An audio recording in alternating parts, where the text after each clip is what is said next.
একটি যুদ্ধ একটি জাতিকে ধ্বংস করে দেয়, একটি যুদ্ধ একটি প্রজন্মকে ধ্বংস করে দেয়, একটি দেশকে ধ্বংস করে দিয়ে দেয়।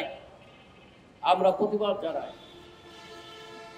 ট্রাম্প সাহেব ক্ষমতায় আসার আগে বলেছিলেন উনি ব্যবসায়ী, উনি যুদ্ধ চান না, বিশ্বব্যাপী যুদ্ধ বন্ধ করবেন। কিন্তু আমরা দেখতে পাচ্ছি গাজায় কি যুদ্ধ বন্ধ হয়েছে? ওই রাশিয়া ইউক্রেন যুদ্ধ বন্ধ হয় নাই।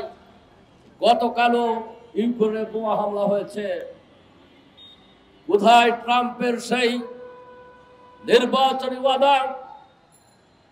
ট্রাম্প মধ্যপ্রাচ্য ধ্বংস করতে চায়।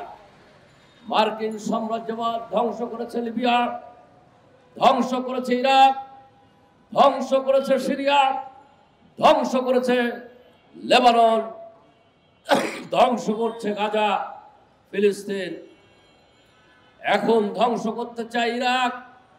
ইতিমধ্যেই বক্তারা বলেছেন বাংলাদেশের ধর্মান্ধ এবং ধর্মাশ্রয়ী রাজনৈতিক দল যারা ইসলামের নামাবলী গায়ে দিয়ে রাজনীতি করেন, যারা কথায় কথায় মুসলমানদের কথা বলেন, ইরানে বোমা হামলা হয়েছে, ইরানকে ধ্বংস করতে চায়।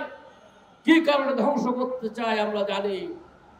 ইরানের তেল সম্পদ ওই ট্রাম্পের দরকার, তেল গ্যাস দখল করতে চায় মার্কিন সাম্রাজ্যবাদ।